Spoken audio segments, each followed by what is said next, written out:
Hi, it's me, Vamp, and welcome back to Vamp Play. Today is another day of Zendikar Rising spoilers.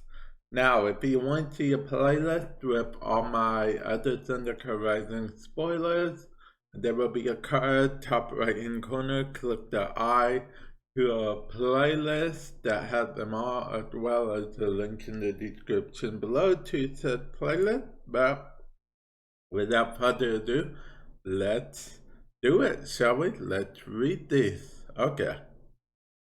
As you see, there's another planes lands on one side, and then an instant on the other side.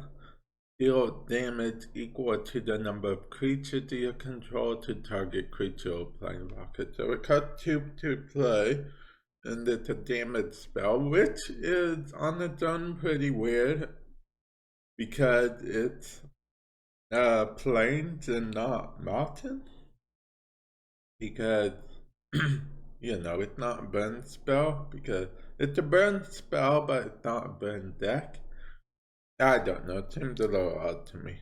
And then we have this, which is land and instant as an additional cost to cast its instant, sacrifice a creature. Deal damage equal to the sacrificed creature. Oh, so this is just a fling, basically. I mean, that's exactly what fling does. So, it's just a fling with an option for land. Okay.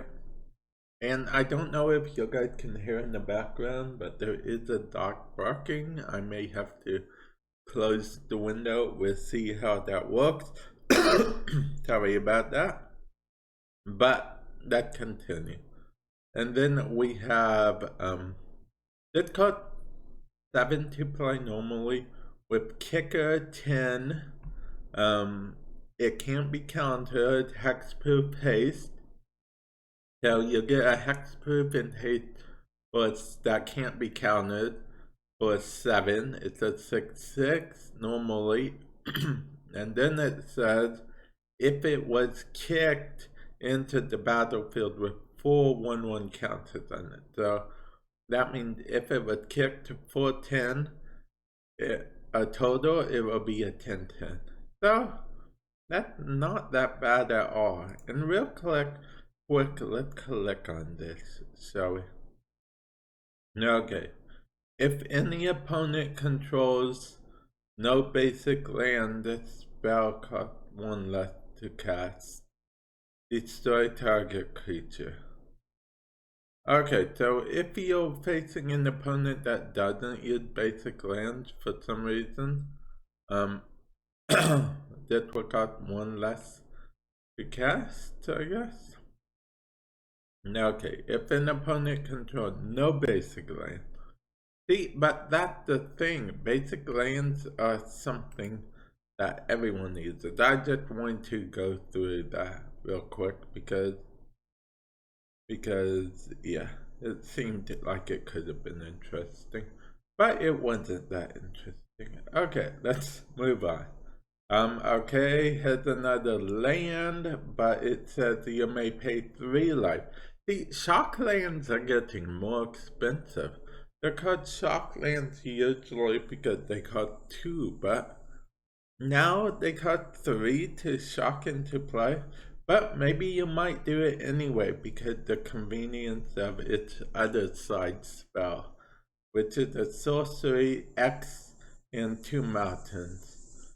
Shatter the Skull, smashing deals X damage divided as you choose among up to 2 target creatures and or planeswalker. If X is 6 or more, deal twice damage divided among. That's actually a pretty good spell. Maybe it is worth having a 3-card shock land. Who knows? Okay, Inscription of Ruin. Kicker is 4, and it costs 3 to play normal, so if you want to kick it, it costs 7 in total. Choose 1. If this spell was kicked, choose any number. Actually, this is pretty good for early game. Okay, the kick mechanic I never actually understood when I was younger, because I was younger, but the versatility it brings is really awesome. Because early game I can just choose one of these, no problem. And then late game, I can just, choose all of them. Because late game getting 7 mana isn't, the worst in the world. Okay. Return target creature card, convey mana cost 2 less from your graveyard to the battlefield, or destroy target creature with convey mana cost 3 or less. So that is not bad at all. And then late game I could just choose all of them. Not bad. Not bad. It looks like this card decks are getting yet more power, right? Okay. Then we have Royal Interruption. The kicker is 5, cost 2 to play normally. Let's see, it deals 3 damage to any target, but if kicked, it deals 5 damage instead. Okay, see, that's not very impressive, honestly. I mean, dealing 3 for 2 is good, but that means you would have to pay 7 for it to deal 5 damage, which becomes not so well. Okay. Then that cut 4 to play. Whenever you gain life for the first time each turn, create a 1/1 white creature token. Another target cleric gains life link till end of turn. Okay. That is okay, I guess. But it said another target cleric, and it said create a 1/1 white cat creature token, which is not a cleric. It's a cat creature token. Okay. Moving on. Let's see. +2/+0 as long as you control another warrior. Okay, so 2 warriors to get bonus attack. That's not bad, I guess. Let's see, whenever you cast a kicked spell, try 2, then we have kicker X. X can't be 0. Let's see.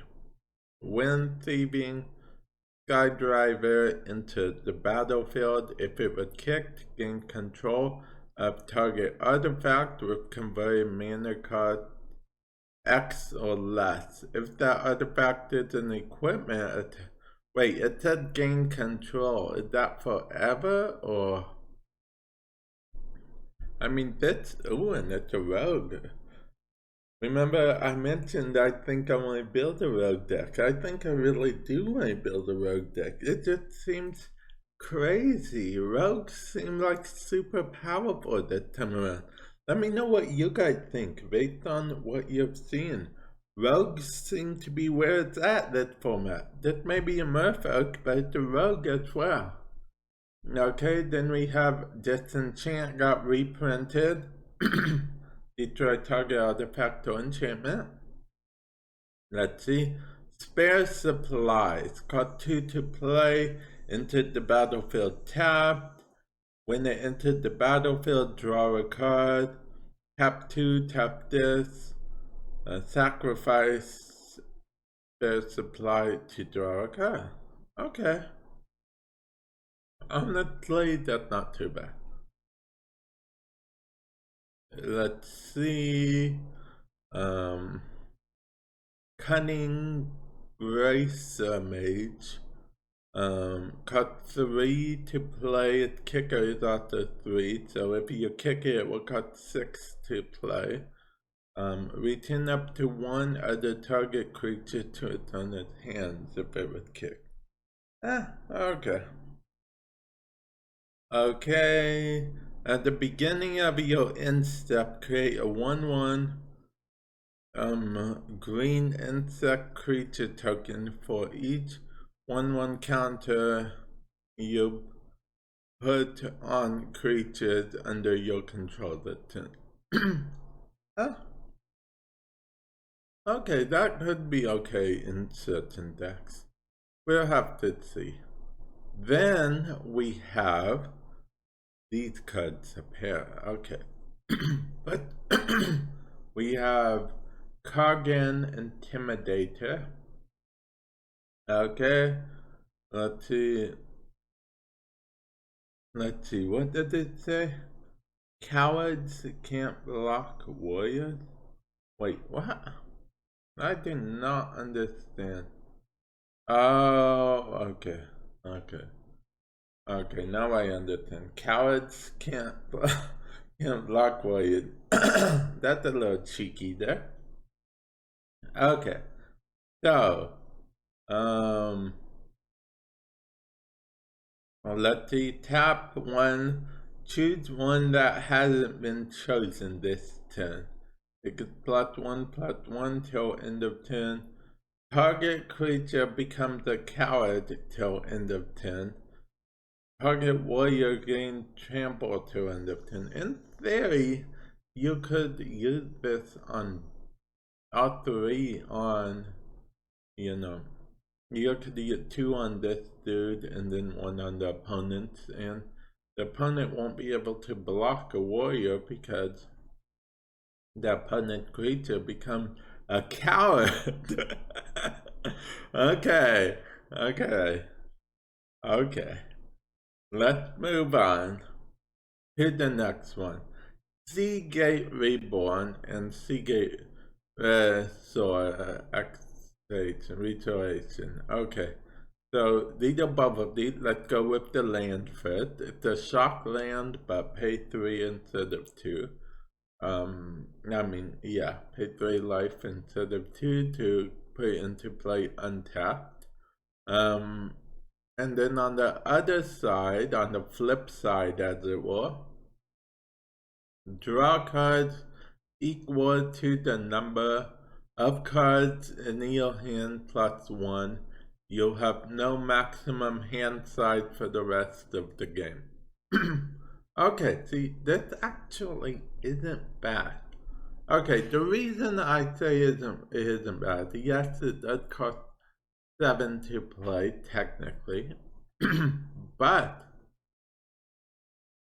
it's not a permanent that can get destroyed. It literally just says you'll have no maximum hand size for the rest of the game. It's not a permanent that they can destroy at all. Honestly, this might feel a lot of mill decks, so maybe I should be a touch worried about it. We'll see. And then finally, we have this. Let's click on it so we can see the effect. It costs 3 to play. You can pay 2 more to kick it. It's a plant elemental. Then when it enters the battlefield, if it was kicked, return target card with kicker from your graveyard to your hand. So it costs 3 to play. It's a 3/3, but if you pay 5, you can return target card with kicker. It's a card, not creature. It's just interesting to me that in this language it's called bonus and not kicker, because on the card anyway. Because essentially a kicker is a bonus, but I like the name kicker quite a bit. Okay, well, anyway, that's it for this, these spoilers for today. Hopefully you enjoyed the spoilers. And with that said, I will catch you guys in the future. Later.